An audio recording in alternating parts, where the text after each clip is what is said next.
minta maaf tuan-tuan sekalian ya, minta maaf banyak-banyak ya bagi yang sedang lihat, yang hadir dan yang sedang nonton ya. Wabak Covid ya. Tetapi adab kita kena jaga, adab kita kena jaga. Hukum kita kena jaga, hukum kita kena jaga.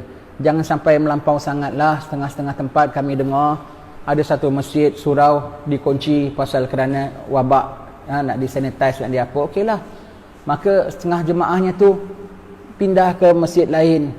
Umpamanya lah masjid di kampung sini tutup, mereka pergi ke masjid kampung lain ke, masjid laut tutup, mereka pergi ke masjid darat ke, umpamanya begitu. Tapi yang sedihnya, yang duka citanya, setengah-setengah jemaah tu kalau dia tumpang, bukan tumpang dia, rumah Allah ya, dia nak sambayang di tempat yang lagi satu tu, tak diterima masuk ya. Minta maaf, awak punya tempat sana masjidnya kunci dan awak sendiri kita belum tahu sekali awak hadir daripada jemaah sana, takut bawa kuman. Astaghfirullahalazim, kau halau saudara kau. Ini rumah Allah, bukan rumah awak ya. Awak tak boleh bikin suka-suka ya. Awak tak boleh bikin suka-suka. Masjid sana dia tutup lah. Kalau dia memang dia kena kuarantin, dia ada gelang. Dia tak ada kuarantin, awak tak boleh halau dia. Kalau kementerian, kalau mufti, kalau qadi pulaknya haram perbuatan awak begitu. Sampai menghalang saudara-saudara datang daripada tempat lain, masjid dia kena tutup pasal nak dibersihkan. Ada berapa orang jemaah yang dijangkiti, dia berpindah nak tumpang sembayang. Bukan kena tumpang sembayang lah, sembayang tak ada kena tumpang, rumah Allah kita yang menumpang ya. Datang nak sembayang di kampung sebelah, tak diterima masuk. Tak boleh awak daripada kampung sana, masjid awak ditutup dan awak bimbang awak belum kena swab test, belum kena apa semua. Sampai begitu sekali. Jangan sampai wabak satu hal, tetapi kita pulaknya kena bala pulaknya pasal akhlak kita tak jaga. Wabak satu hal, wabaknya tak kena, dosa besarnya kena. Wabaknya tak kena, hilang pahala yang ada. Wabaknya kena tak kena belum lagi. Kalau kena pun tak matilah. Kalau mati pun, kalau tak kena wabak pun mati jugalah. Jangan takut sangatlah, ini cakap terus terang lah ya. Wabaknya belum kena lagi, pihak kerajaan izinkan buka kuliah. Kerajaan kan berapa minggu lepas kan izinkan. Pihak kerajaan izinkan buka kuliah, pihak kerajaan izinkan hadir masjid dengan bilangan tertentu, dengan cara tertentu, dengan SOP tertentu. Wabaknya kena tak kena lain cerita, awak dah luput pahala. Aku tak mau datang, aku takut. Aku dah tak mau datang, aku tak mau takut. Wabaknya kena tak kena lain cerita. Kalau kena sampai mati pun syahid lah. Kalau kena pun tak apa. Kena demi apa? Demi tuntut ilmu aku kena. Bukan demi pagi pasar malam, bukan demi pasal aku pergi pusat beli belah. Kena tak kena belum lagi, awak luput ilmu sudah tentu. Awak jauh rumah Allah sudah tentu. Kalau sampai awak kutuk orang yang datang, awak mengumpat orang yang datang ini, awak dosa besar.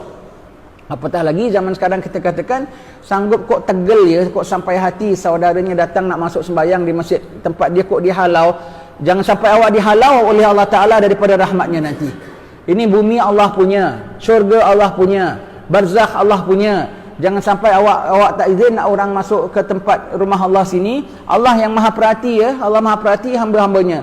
Jangan sampai dalam wabak-wabak kita jadi hilang akhlak kita, jadi hilang hukum kita. Tolong sebarkan cakapan saya ini kepada kawan-kawan. Dan saya suka ulangi lagi, pihak-pihak yang masih dulu masjid dah diizinkan buka, diizinkan kuliah apa semua, adakan maulid, mereka masih takut, tak naklah. Sekarang kena ladak wabak landa sekali kedua di daerah Batu Pahat ni khususnya, kan kena tutup balik kan. Setengahnya mungkin ada berkata, kau tengoklah tu berani sangat buka masjid kuliah kemarin, kan dah kena tutup balik. Nasib baik masjid kita masih tutup, nasib baik surau kita masih tutup, belum buka pun daripada dah 9 bulan. Awak berdosa. Kalau ditutup dengan arahan, memang arahan lah tentu. Awak tak buka, awak rugi. Bahkan masjid yang sanggup buka, dengan diizinkan buka, dengan SOP-nya buka, dapat pahala irtanim khamsan qabla khamsin, rebut 5 sebelum 5. Pumpung diizinkan, pihak berwajib untuk buka, ia buka. Apabila disuruh tutup, ia tutup. Dia masih sudah buka pun awak tak nak buka, sudah tutup. Nanti mereka berasa mereka pula yang pintar tau, yang tak buka masjid dari bulan Mac kemarin. Mereka rasa mereka yang pintar tau. Tengok, nasib baik masjid kita belum buka, kan tak kena kuman. Nasib baik masjid kita tak buka, kan tak payah tutup balik. Awak berdosa dalam tempoh ada window period itu, berapa bulan kita dapat kuliah, berapa sesi kita dapat, awak masih enggan buka, awak berdosa.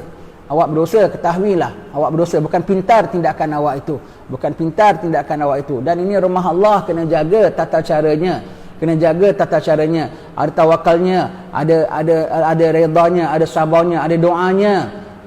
bukan ikut suka-suka kita. Wabak tetapi wabaknya kena tak kena, dosa dah kena. Wabak kena tak kena, akhlak buruk dah kena. Wabak kena tak kena, apa, silaturahmi antara kita sudah luput. Yang ada orang kesian sakit-sakit nak pulang rumah saudaranya pun nak balik sakit, macam mana aku susah nak rawat apa semua, balik rumah maknya, adik-beradiknya tak keberatan nak terima. Kau ni sakit-sakit datang sini, kalau kena mak kena bapak macam mana nak dihalau. Yang ada kematian pun tak kasih adik-beradiknya datang kunjung ziarah. Tak boleh tengah musim begini, takut kau tengah dalam apa periksa, tengah apa semua. Allah, janganlah begitu sangat. Kuman ajalah, bukan gajah, bukan beruang lah. Kuman sajalah. Kalau kena pun tak mesti matilah, kalau mati pun syahidlah. Kuman, wabak, tapi adab kena jaga, akhlak kena jaga, undang-undang agama kena jaga. Tak boleh semau-maunya kita. Demi takut kuman, kita halang sana. Demi takut kuman, macam kita yang ada authority, macam kita yang ada hak, macam kita yang punya kuasa pulanya, macam kita pula ulul amri pulanya. Kuman demi kuman, lebih suruh dari kuah. Pihak berwajib tak cakap apa-apa, kadang-kadang kita yang lebih-lebih pulanya. Saudara kita nak datang ziarah kematian keluarga kita, tak boleh masuk. Orang nak datang masjid sana, masjid sini, tak boleh. Awak daripada kampung sana banyak jangkitan. Astaghfirullahalazim. Ini berlaku. Berjaya ini ya. Berjaya ini baru diserang Covid tau. Nanti akhir zaman Dajjal nanti, agaknya tak macam mana lagi nanti agaknya. Baru kena diancam sikit, bukan diancam pun, merasa terancam lantaran kuman saja, engkau sanggup nak putuskan silaturahmi, kau sanggup nak bersikap tidak bagus terhadap saudara-saudaramu. Nanti kalau zaman Dajjal keluar nanti, diancam lagi dengan nyawa, diancam dengan kebuluran, diancam dengan kemarau, dengan kepayahan. Dengan mudah ni yang kau tikam saudara kau nanti. Tak mustahil lah Rasulullah bilang katakan akhir zaman nanti saudara kita sendiri datang nak tikam kita, jiran kita datang nak tikam kita, sepupu kita datang nak tikam kita, kata Rasulullah sallallahu alaihi wasallam. Kenapa ya kok sampai begitu permusuhannya ya? Sekarang dah nampak, belum lagi apa-apa saja, baru Covid aja dah sanggup berkerat rotan berputus arang yang ada. Jangan masuk. Kau dah kena test, belum dapat result lagi. Jangan masuk untuk apa tahu? Jangan masuk nak ziarah bapaknya mati pun yang ada susah nak izinkan. Haram.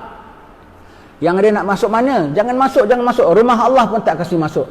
Agak-agaknya apabila Rasulullah cakap nanti kenapa kau boleh sampai permusuhan begitu ya? Sekarang dah nampak. Belum lagi sampai akhir zaman. Dah sampailah juga, sebelum sampai peringkat yang begitu punya zaman. Baru nak diganggu oleh kuman. Orang sudah mudah dikotak-katikkan dia punya iman. Sikit aja kena wabak, belum kena dah rasa tidak aman. Di mana Allah, di mana Ar-Rahim, di mana Ar-Rahman. Allah, jangan semau-maunya. Allah perhati ya, Allah perhati. Bukanlah bermakna kita berani sangat ya. Tapi ini hukum Allah tetap kena junjung ya. Mentang-mentang wabak juga ya. Yang ada dibenarkan sembahyang Jumaat kan dipilih 40 orang ke 12 orang kan, setengah-setengah tempat kan. Ketua kampungnya, pengurusi masjid telefon, halo ahli karya, Haji besok nama naik ya, boleh datang sembahyang Jumaat ya, jemput datang ya. Tak apalah, saya kasih peluang orang lain. Haram kiranya awak tak sembahyang Jumaat. Kalau sampai 3 minggu awak kena cap. Yang lain tak datang tu pasal tak dapat tempat, tak dapat apa, itu pun kena minta ampun pada Allah Ta'ala. Yang dipanggil suruh datang, nama awak naik ya, minggu besok datang ya, awak salah satu daripada 40 ke salah satu daripada 12. Tak apalah, beri peluang orang lain lah. Haram. Itu bermakna sudah wajib fardu ain atas awak datang Jumaat, awak boleh tak nak datang. Yang lain tu nak datang tak dapat datang, awak beri kepada orang lain secara mudah-mudah. Haram.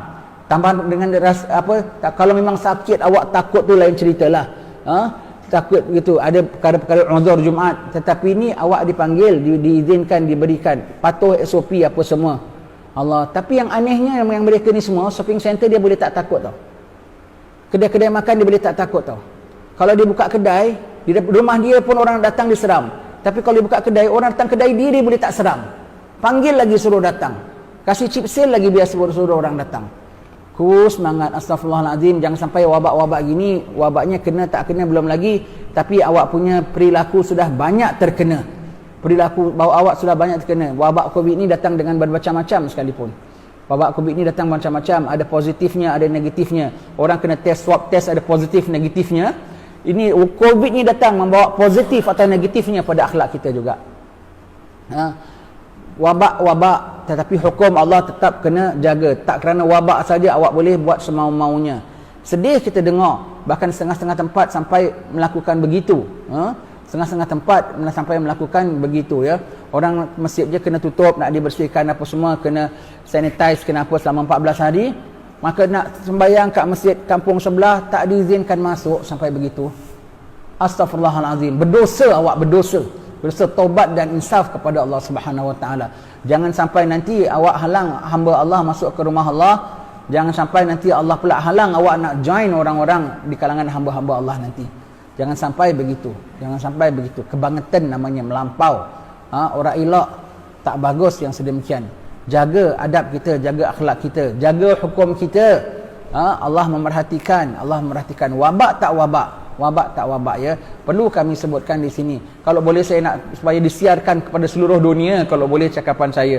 Tapi kita tak daya, hanya kita cakap di sini berapa yang boleh dengar, kalau berapa yang tengok daripada internet. Kalau nak disebarkan, sebarkanlah. Sebarkanlah, ya. Patutlah Rasulullah mengatakan akhir zaman sampai orang sanggup tikam saudaranya, tikam gitu. Kok sampai begitu sekali, sampai hatinya tegalnya, ya. Sampai begitu sekali, sampai hati melakukannya. Sekarang dah nampak, dah mereka sampai hati. Yang ada suaminya positif, masuk ward. Bininya, anaknya semuanya negatif, kena kuarantin kat rumah. Jiran-jiran patutnya kena kasih makan ke apa, tak nak jenguk pun rumahnya. Tak nak jenguk pun rumahnya. Pandai-pandailah kau hidup sendiri. Mati anak beranak kat rumah, jadi hantu satu kampung kena cekik tau. Allah, begitu, ya. Dah lah bapaknya masuk ward, isteri dengan anak-anak di rumah kena kuarantin 14 hari. 14 hari tak makan kan mati. Bapaknya masuk ward ni tak tahu bila keluarnya. Jiran-jiran boleh tak nak. Kadang-kadang telefon, "Halo, akak minta tolong boleh? Akak ni nak beli makan macam mana? Akak nak beli itu nak macam mana?" Begitu. "Minta maaf kak, ya, minta maaf lah ya. Kami minta maaf, kami tak sanggup. Kami sendiri takut ada anak-anak di sini." Taruh telefon. Astaghfirullahalazim. Patut makin simpati, ya, dan patut kau bersyukur kau tak kena, ya. Patut kau bersyukur kau tak kena, kau bantulah. Kau takut sangat ulur pakai galah pun tak apalah. Ulur pakai galah, "Kak, saya tak mau dekat kak." Ulur pakai galah jauh-jauh gitu. Kau pakai baju bulan semua sekalipun tak apalah. Kau jiran yang terdekat, ya. Kau tahan, tak mau gitu. Jiran sebelah semua begitu.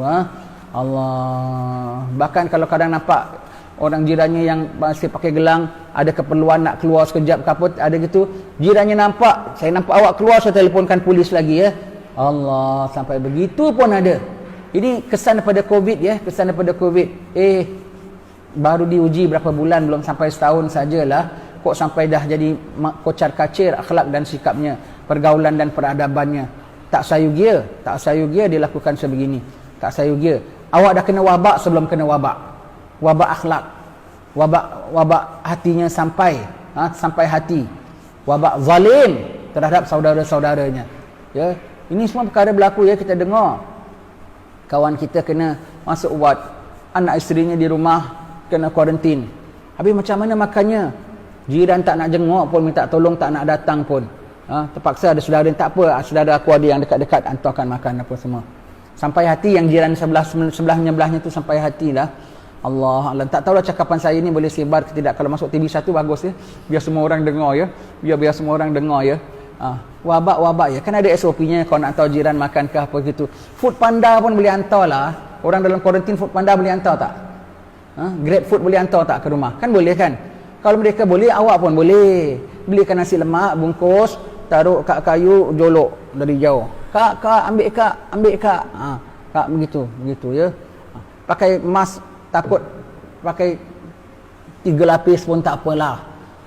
Begitu. Balik mandi sanitizer pun tak apalah, kalau saking takut sangat. Tapi awak jangan takut kuman, tetapi tak takut rosak iman.